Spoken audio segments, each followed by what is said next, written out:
Hello, everyone, and welcome in to the third episode of the RTI Recruiting Podcast this week. I am Nathaniel Rutherford, the managing editor of RockyTopInsider.com, and I'm joined by Brandon Martin of VR2, part of the Sports Illustrated family. Matt could not join us, unfortunately. He's got some stuff he's got to tend to as well, just like he did last time. But hopefully all three of us can get together for maybe a recap podcast sometime in the next couple weeks, because I don't think Tennessee's done yet, Brandon. But we'll talk about that here in a minute. Another big day for Tennessee in recruiting in football and actually in basketball. I may touch on that in a second, but Tennessee gets two commitments today. We were kind of expecting one to happen. The other one just kind of happened out of nowhere a little bit, but you had around 2 o'clock Eastern time, Tyonne Evans, the number one JUCO running back in the country in the 2021 class, commits to Tennessee. And then an hour later, 5-star Terence Lewis commits to Tennessee, giving Tennessee a grand total of 5 commits in 5 days, 2 of them from 5 stars, 2 of them from 4 stars. And Brandon, you and I were talking before we hit record. We think Evans will be a 4-star fairly soon. It's just right now he's the number 1 junior college running back, number 3 JUCO prospect. And that's just kind of a placeholder that really right now 247 Sports hasn't updated their JUCO rankings in a while, or not yet really for the 2021 class. So I think he'll be a 4-star. We'll talk about him here in a second. Obviously, the big news of today, the one that got even more attention than Evans committing, was Terence Lewis. Brandon, man, we went from this time last week, the Tennessee having no 5 stars in their class, to suddenly they have 2. And 2 of them, both of them are, I think premier athletes. I think Dillon Brooks is a little more raw than Lewis, but I think Brooks has a very high ceiling. Watching Lewis's film, Brandon, I think he's going to play, and just hearing his discussions he said with, talking about Brian Niedermeyer and saying things about him too, I think he's going to play inside linebacker. But I look at his film, and he's a guy that I think can play all 4 positions. And Pruitt really loves those kind of linebackers that he calls them the 4-for-4 linebackers. I legit think Lewis can play all 4 positions, but I think he'll probably get more of a chance at inside linebacker, because I don't think he's quite, I don't think he has quite the height and stuff like that you'd want for an outside linebacker. But he has really long arms. Man, he moves quickly, and he is very smart. Watching him dissect plays and the way he reads plays on defense in Florida right now. Brandon, he's a kid that it depends on kind of what happens with Tennessee's linebacker room by 2021, but I would not be shocked at all if not only is he vying for playing time as a true freshman, but I could see him starting. This kid to me is just a premier athlete. I think he's phenomenal. It is going to be difficult to keep him off the field. That is for sure. Lewis is a kid that when you look at him on film, he's absolutely that 4-for-4 linebacker that Pruitt talks about, and what he means by that is a guy who can come in Tennessee's base 3-4. You can put him in any of the 4 linebacker slots. He can do whatever job you need to ask him to do of a linebacker in this defense. I think very importantly, down and distance is not going to get him off the field either. Terence Lewis he's going to be a linebacker on your sub packages. This is going to be the guy who comes on the field and stays there. He's not going to come off unless he's hurt or he's tired.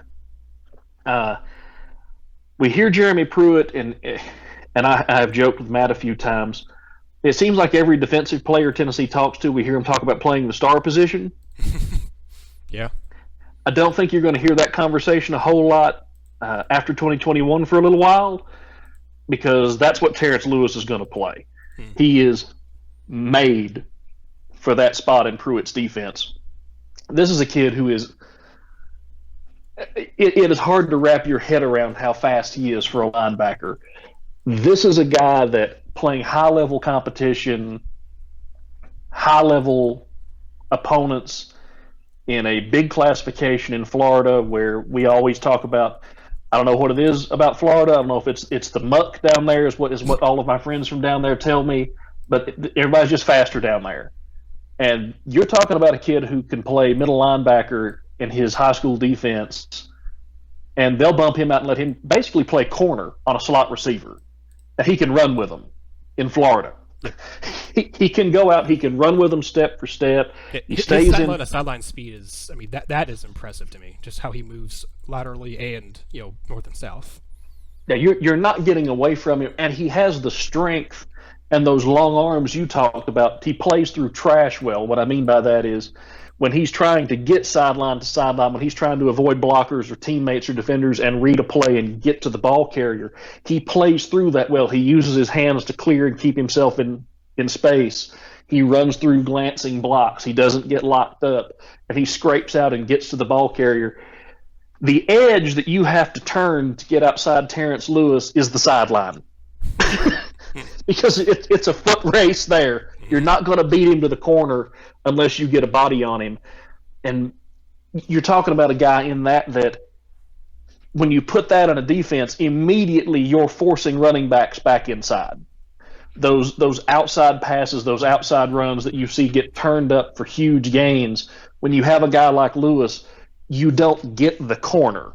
So you have to come back, and then you're coming back where the rest of the help's coming from. This is a guy that Jeremy Pruitt and Brian Niedermeyer and Shelton Felton and Derek Ansley are all salivating over moving all over the field. He is a chess piece, and he is a defensive weapon in the hands of guys that have a really nice track record of knowing how to use those kind of weapons. His player comp on 247. I'm not a huge fan of the player comps on 247 because they also kind of project or try to project kind of where they're gonna get drafted and stuff like that. And I think it's a little difficult to do that for high school players, but his player comp I actually think is fairly accurate. On 247, I think it was is it Charles Powers or is it Andrew Ivins? Let me double check that. It was Charles Powers on 247. Compared him to Roquan Smith, who was a terror at Georgia, ended up being a first-round draft pick by, I think it was the Bears, and he was an all-rookie player in the NFL in 2018, a unanimous All-American, a Buckus Award winner, an SEC Defensive Player of the Year in 2017.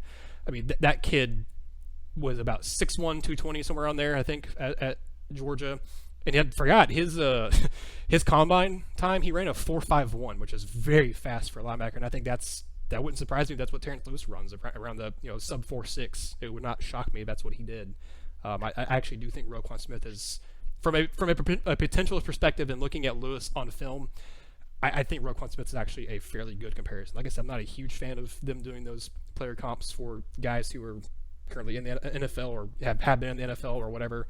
But I mean, Brandon Lewis is he's just such a really, really, really talented athlete. As I said earlier, I think Dillon Brooks has a very high ceiling. I think Brooks is more of an athlete who's still kind of figuring out, where he fits best on the field. I think Lewis knows where he fits best on the field. That's just somewhere in that middle of the defense. I think your point about him playing a star would be interesting to see what he does there. Tennessee's going to have a lot of players in the next coming years who are versatile. You look at, and I said last podcast, I accidentally said Mordecai McDaniel. I slipped up. He was committed to Tennessee and went to Florida instead. But Danico Slaughter is a guy who I think is a really good star player. There's a couple other guys that Tennessee has who got in the 2020 class who I think can play at star. There's a couple kids in this class, like you said, Terence Lewis, who I think can play at star.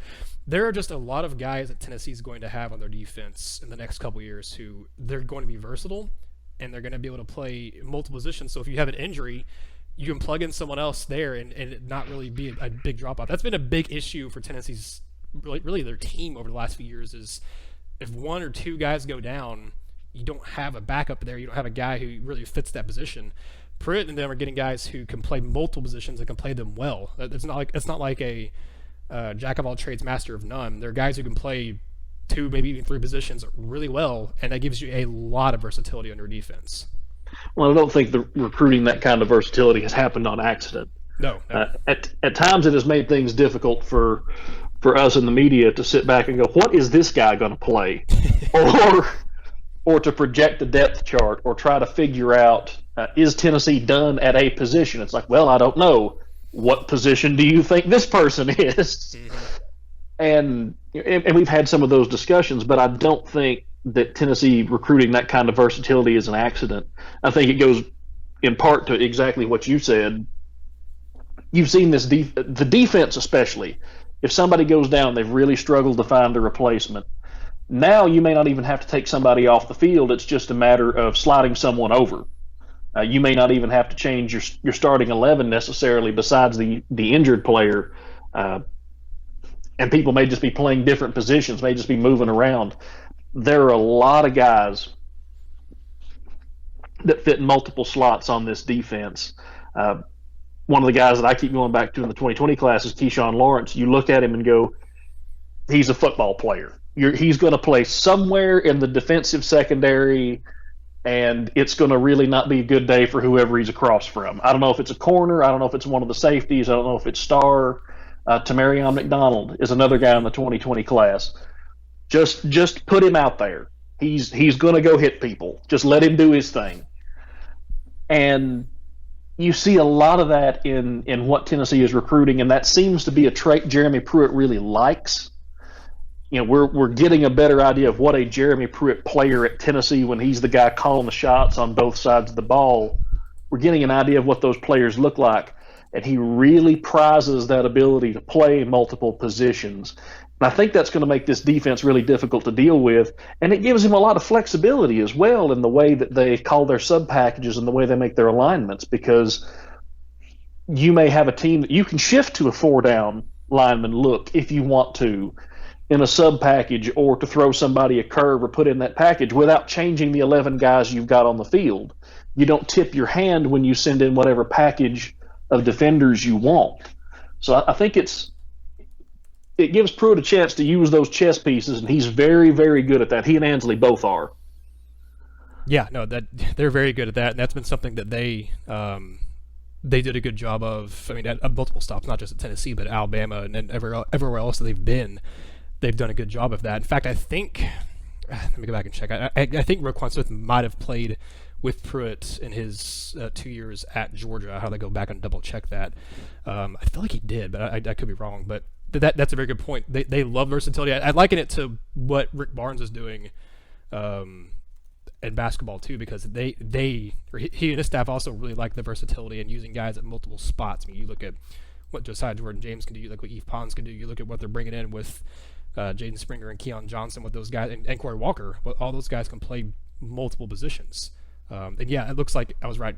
His freshman year, Roquan Smith played for.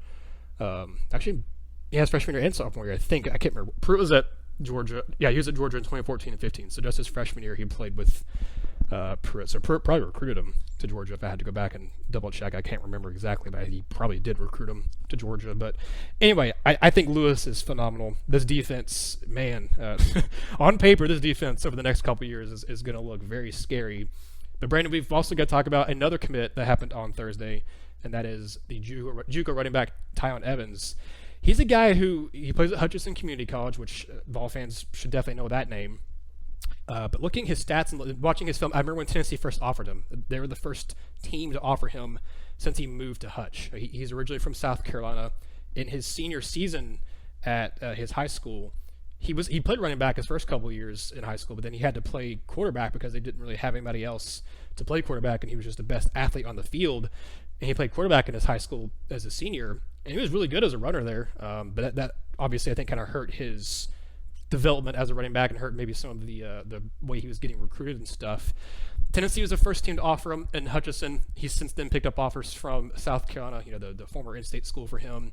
Maryland, Houston, Oklahoma State have all offered him. I think UCF also offered him.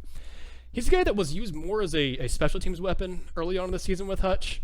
But man, as the season went on, and as they got to the end of the season, Evans really came into his own, and he set, I was looking it up, he set a record for the most rushing yards in whatever bowl game it was that Hutchinson played in at the end of the season, with 194 in one game.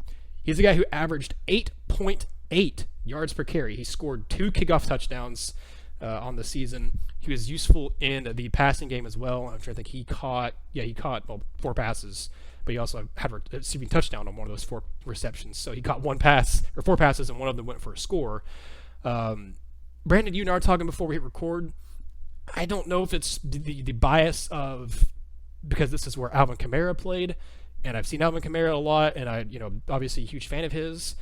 But man, watching Evans' film, I get a lot of Alvin Kamara vibes.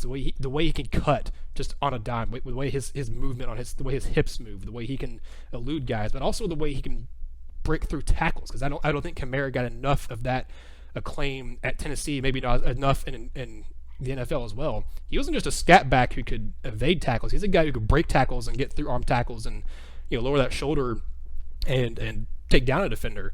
Evans does the same thing. He has this kid. You and I were talking about it. He weighs around 220 or something like that. Most of that bulk is in his legs. That kid has some monster legs for I guess after he finished up his freshman year at junior college. I think Evans is a premier running back. I think he's one of, regardless of age and classification in the 2021 class, regardless if you're a high school player or junior college player, I think Evans is one of the best running backs in this cycle. I think he is really, really good. When you go and start watching Tyonne Evans film, and especially the film from Hutch, and you start talking about breaking records, look, when you're breaking records at Hutchinson Community College in the JUCO ranks, that is one of the best junior college programs year in, year out for years in the country. They are one of the best. They're always one of the best. When you start talking about breaking records there, you're doing something, because, again, one of the most famous alums that Tennessee knows is Alvin Kamara. He came through Hutch. So when you start breaking records there, that's who you're talking about being compared with, at least recently. I'm with you. I think that Evans is one of the premier running backs in this class, JUCO or otherwise. He's 5'9", listed about 230 pounds. Most of that weight is in his legs. I think his center of gravity is about the middle of his thighs. So this is not a guy as a defender you want to tackle. You talk about those bowling ball backs all the time, and there's a reason when you see those guys, they are so despised by defensive teams and usually remembered so fondly by the team they played for, because they are just brutal to get to the ground. The age-old adage in football is the low man wins. Well, he's 5'9" and 230. You're not winning. He's going to be lower than you. And Evans doesn't just rely on his size, though. There's a lot of attitude in the way that he runs. Very determined runner. His feet are constantly going. He doesn't quit moving his feet, quit driving his legs until he is on the ground. When I watched him run, just the way he continues to run through tackles and not ever quit, there's a lot of Alvin Kamara there, but I see some Travis Stevens for the people who've watched Tennessee football for a while. Kind of similar build there, but the feet never quit going, ever. His feet never stop. Until you have him on the ground, he is still trying to churn up more yards. He runs very low. He breaks a lot of tackles. He has outstanding balance. So you may hit him and he bounces off, or you may hit him and think it's going to knock him over, and he'll catch himself and keep running, or he'll spin out of it. His balance is outstanding. He keeps that low center of gravity. He keeps churning. He's hard to hit. He's a punishing back. He has good speed. And that is just the recipe. As you describe this, anybody who's played linebacker against this kind of running back is grimacing right now. Yeah, if we have any former players, I'm sure they're sitting there thinking, ugh, I know exactly what you're talking about. Hutchinson's been good at Tennessee, by the way, not just Kamara, but that's also where CP play. I mean, Hutch has been if Tennessee's got a kid out of Hutch, they've typically been pretty good and made a pretty big impact on Tennessee. Look, if you just want to look at one play to see what Tyonne Evans is, go watch the first kickoff return of his highlight film at Hutch. Oh, gosh, yeah. I think he broke tackles from the entire kick team. I'm not exaggerating. I think he got everybody. And he shows speed. He shows the quickness to elude people. He shows the moves, the stiff arm. He shows those churning legs. Everything you want to see in a running back is on that one kick return. And good speed. When we talk about a bruising, punishing back, a lot of times people, degrade that speed thought. Definitely fast enough that if he gets past someone in the SEC, he can outrun SEC defensive backs to the end zone.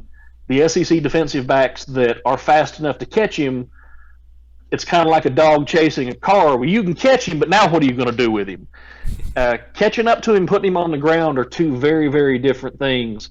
And I agree with you. I see the Kamara comparisons there. You and I were talking before we came on. Kamara made people miss, but he could drop the shoulder and run through you, and he was willing to do it and willing to play between the tackles. I think Evans is similar, but Evans is going to resort to dropping that shoulder first, but he has the quickness to make you miss, and he uses that quickness a lot like Kamara does and a lot like great running backs do. You never see him get hit flush. even though he's that bowling ball battering ram kind of back, you never see anybody get a square hit on him. He always manages to shift or cut or move in such a way that it's always a glancing blow. And that's just a trait a lot of your great running backs share. This gives Tennessee two guys whose film reminded me a lot of Alvin Kamara, assuming that things go ahead and Evans winds up signing. He and Eric Gray both, I saw a lot of Alvin Kamara in both of those guys, and that should be something that excites Tennessee fans to be able to pair those guys up. Another conversation you now are having that I think is worth having here on the podcast too is what exactly does Tennessee's running back room look like? Because they have Evans. You look at just based on the positions on the recruiting services and stuff right now. You look at Tennessee's other commits, and they have two other guys in Elijah Howard and Jalen Wright committed to them at running back. You look at this last class, Tennessee signed 3 running backs, and you had Jabari Small, you had Lenny Whitehead, and then you had my mind just went blank. Who was the other one, Brandon? T. Hodge, thank you. You had those 3. You have right now, obviously, you're going to lose 3 seniors this year with Ty Chandler, Tim Jordan, and Carlton Fields-Ami, which will leave you essentially with Eric Gray, and then a bunch of young guys coming in, and that's kind of it. And then you have, obviously, like I said, who you bring in this 2021 class. But you and I are talking, it wouldn't shock me to see, or shock either one of us to see, multiple guys who are currently listed at running back right now for Tennessee and in the future too move positions, because Tennessee also is very high on Kody Brown in this 2021 class and can bring him in. That would have them bring in 4 listed running backs, but I'm not convinced that all of the guys that are listed at running back in this 2021 class will play running back, and you're convinced that really only one of the guys who is in the 2020 class is going to end up playing running back for Tennessee. Yeah, so I look at the 2020 class.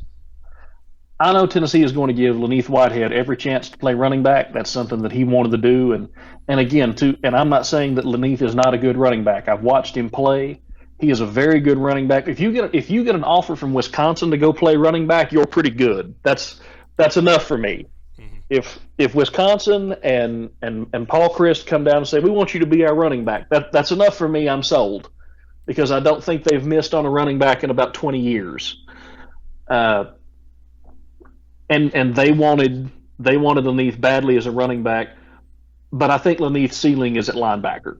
I saw pretty much all of the top linebacker targets that Tennessee had in their class last year. I think Tennessee landed a fantastic linebacker class, but I think Leneath was the best linebacker I saw last season.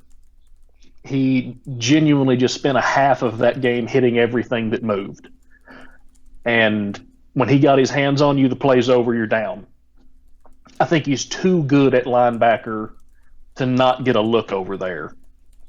And you may see Tennessee use him the way they use Quavaris Crouch. They may put him in short yardage situations at running back some. I think he's going to wind up at linebacker. There has been a lot of talk about Jeremy Pruitt really liking T. Hodge at linebacker. And we know if you're big and Pruitt thinks you can play linebacker, you're going to take some snaps there at least. It may just be camp, but he's going to try you there. That leaves you Jabari Small.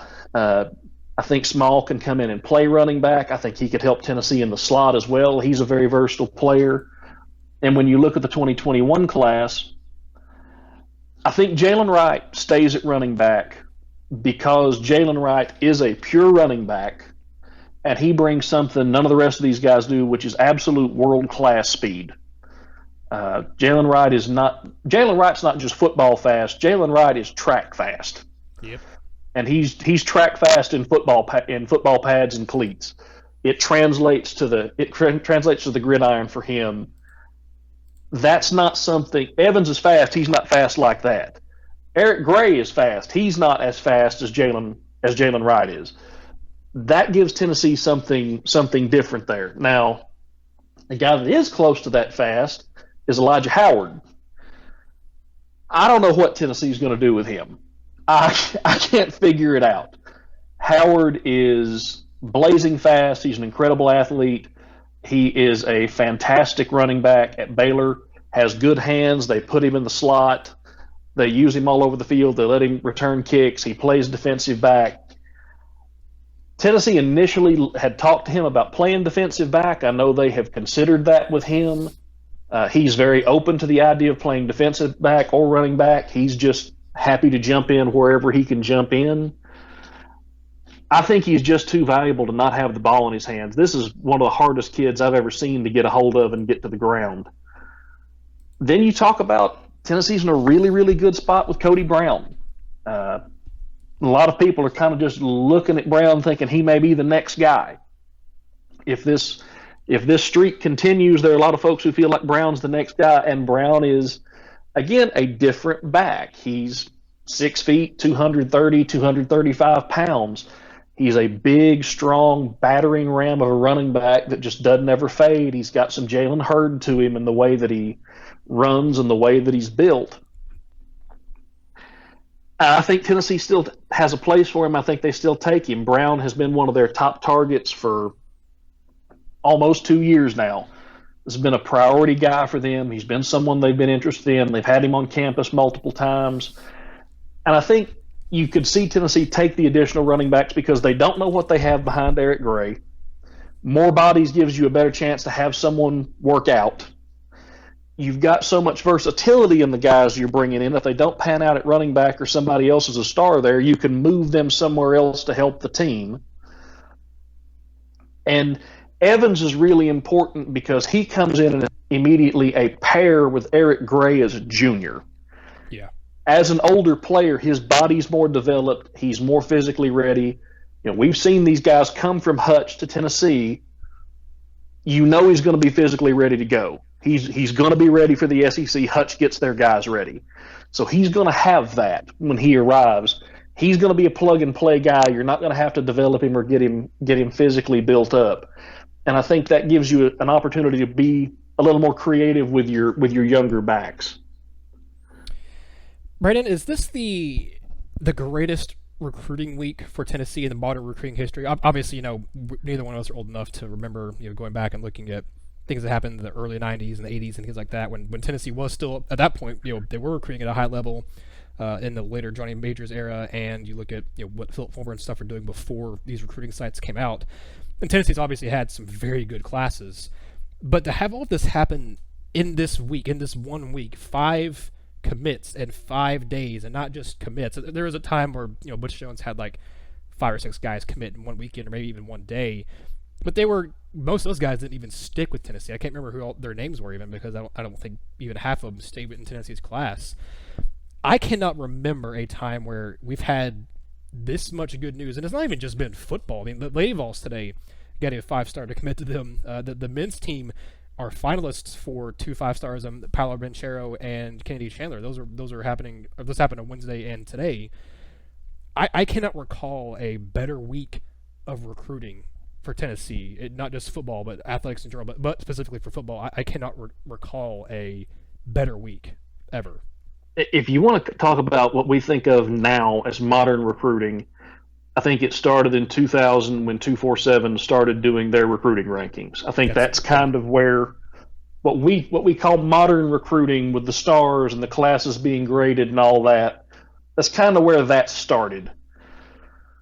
And no, Tennessee's not had anything like this since that happened. And I'm glad you brought up the fact that Butch Jones had so many of those guys commit, and then they didn't stay with the class. I think this is really important. Dillon Brooks has been a very, very, very frequent visitor to Tennessee for a long time now. This is not Tennessee pulling a kid on some fluke. Brooks is a guy who has been a priority target. They have been heavily involved with for a long time. They've built that relationship, and now that he's committed, now he's out peer recruiting. And when you start seeing guys peer recruit, you feel really good about them being in the boat and staying in the boat. Auburn's going to try to get in there. Alabama's going to try to get in there. But Brooks is the guy that sparked this and started this. And his influence and his presence has had a big part to do with it. I think you feel good about being able to fight off the Tide and the Tigers to hold on to him. Kamar Wilcoxon's the same way. Tennessee's been involved there for a long time. Even while he was at Florida, even while he was committed to Florida, Tennessee kept calling. Tennessee has stayed interested. Tennessee has kept working. Now he's out, and he looks like he's the ringleader of this peer recruiting and doing a heck of a job, by the way. Seems like he's in the boat to stay. Julian Nixon, for a solid month, was just Tennessee everything that he put out before he ever committed. Even looked like he was doing some peer recruiting before, is doing that now. This is a guy you feel really good about staying. Tyonne Evans and Jay Graham are very close. Graham has put a lot of work into that recruitment. He and Jeremy Pruitt both like Evans a lot. They've worked hard there for quite a while now. We first started hearing Tyonne Evans' name come up probably about halfway through last football season, so they've been involved there for a while. The only guy who was really kind of I think a shock to a lot of people was Terence Lewis. And when you look at the kind of class Tennessee's putting around him, you feel good about the Vols being able to hold on to him and keep him too. But 4 of these 5 guys, I feel really good about saying, if the season goes the way we expect it to, these guys are going to be in Knoxville. They're going to sign with Tennessee on signing day. So that's another big difference, is that I expect these really high caliber athletes, the ones they've got here, to stick in this stretch. That's important. Yeah, holding on to them is going to be very important. And I'm with you. I feel pretty confident about their chances of doing it with at least 4 of them, if not all 5 of them. But I think it's not, you can't just get these commits now and then they don't sign with you in December and February. You got to hold on to them, and it's going to be tough. They're going to come after guys like Carl Wilcoxon and Terence Lewis and Dillon Brooks and Julian Nixon, and even guys like Walker Merrill and some of the guys who aren't rated as high, who Tennessee does still value. They're going to come after them as well. So Tennessee's going to have to fight for the guys they want to keep. It's not over with yet. We're just now ending April. May is about to begin. Teams pushed really hard for Wanya Morris. So we talked about that before. That didn't get much publicized a whole lot, but there were a couple of late pushes, really last minute pushes to try to get Wanya Morris to come away from Tennessee, and he didn't. So you got to keep going all the way to that signatures on the paper and sent in and faxed into your program. So it will be interesting to see kind of what does transpire between now and December and now in February. Brandon, I don't know that we're done this week. Now, if y'all don't know, Jeremiah Wilson, he is a defensive quality control coach for the defensive backs at Tennessee. I'm trying to remember, I talked with one of Tennessee's commits in this 2021 class about his process and coming to Tennessee. It might have been Edwin White, I think, and he mentioned Jeremiah Wilson having a relationship with him. And Wilson's been kind of a solid behind-the-scenes guy in recruiting for Tennessee as an off-field guy, an analyst and a quality control coach. Brandon, around, what was the timestamp here? About 5:45 Eastern time today, he tweets out, okay, people, we've had enough fun for now. That should just about wrap things. And then it says earpiece buzzes. Wait, what's that? Okay, 10-4. I'm now getting word that from the studio that we are not done yet. Brandon, we're not done yet. According to Coach Wilson, this week is not over with. Tennessee is not done getting commits. We were talking before we hit record about what's going to happen later on this week. We didn't really have we had seen people kind of rumors that they're not done yet, but then a coach goes out here for Tennessee and just confirms it. Tennessee's not done yet. Man, there's a couple of names you and I were talking about beforehand. We don't feel confident enough right now to mention who exactly we think could happen or who could be the one that's going to pull the trigger and announce maybe on Friday or Saturday. But it seems like all indications are pointing to Tennessee ain't done yet this week, Brandon. We might have a sixth commit in 6 days as opposed to 5 in 5 days. A couple of names that I think are worth talking about. I think Kody Brown is the top of the list. Kody Brown is close with Dillon Brooks. He is close with Kamar Wilcoxon. Everybody that has committed this week, whenever there's been a commitment, those guys have tagged Kody Brown. The new guys that have committed, Julian Nixon's close with him as well. Julian Nixon, they are all tagging Kody Brown. They are wearing him out. He's retweeting a lot of this stuff. He's reacting to a lot of this stuff. And so I think Kody Brown is a guy to watch. I don't know that he will commit at this time. I know that they had maybe wanted to do another on-campus visit for some more academic things, but I think Brown is definitely a name to watch. And one of the guys you and I talked about earlier in the week, is Trinity Bell is another guy to keep an eye on. And I do think those are two that you're seeing them getting tagged too much, and you're seeing them react too much to think that there's not something there, because so far this week, when we have seen that out of a guy, they've wound up committing to Tennessee. And there have been some other guys that have reacted. It's important to remember the thing that the catalyst for all of this was Dillon Brooks committing. And we talked then about when you get an elite 5-star player like Dillon Brooks, those other elite athletes take notice. That's when those big 5-star guys commit, it sends ripples throughout the recruiting world. People take notice of that. The other recruits take notice of that. I think that's one of the things that saw Tennessee get Terence Lewis to go ahead and commit, was that Brooks was in the boat. Now Tennessee has got 2 of those 5-star guys, and now I think it's going to be interesting to watch the ripples of Terence Lewis committing.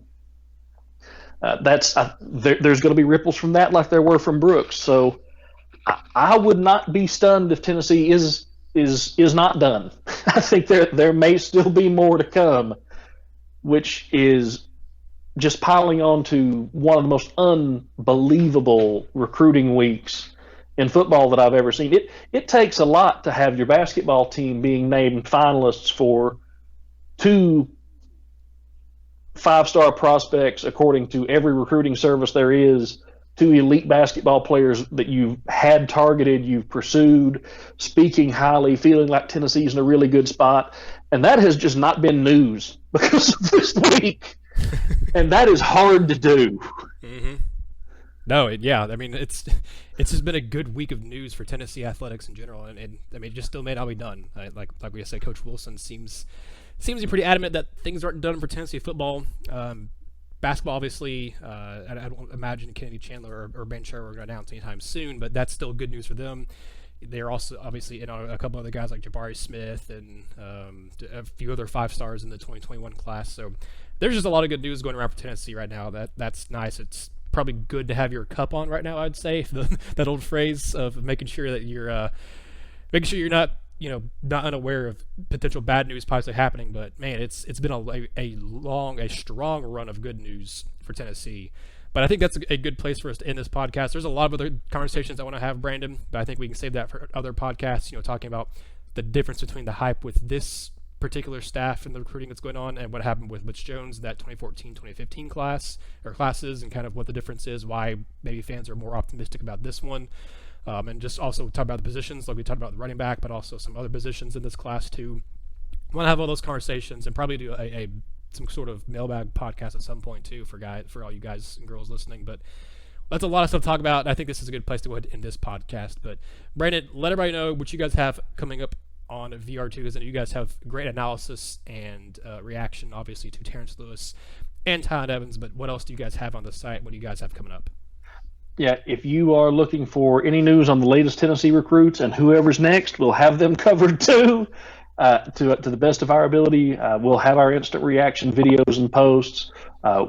We'll be securing interviews as much as we can. We'll be letting you know as soon as we hear about these announcements, and we'll be analyzing and breaking down what these players bring to Tennessee.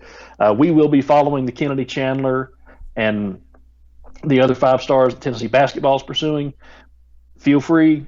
I think we are going to do a video, Matt and myself, soon, talking about how this week has been, what this has affected, if we recall anything like this. But you can find all of our content at si.com/college/Tennessee. Jump in the communities. If there's something you want to know about, leave us a comment in the communities. We'll try to get back to you. Comment on our articles. Let us know what you're seeing, what you'd like to see more of, and we'll try to get that to you. Yes, they are awesome. They're on VR2 on Twitter, Instagram, Facebook. Like you said, the Sports Illustrated URL to go visit too. They're awesome. Go give them a follow.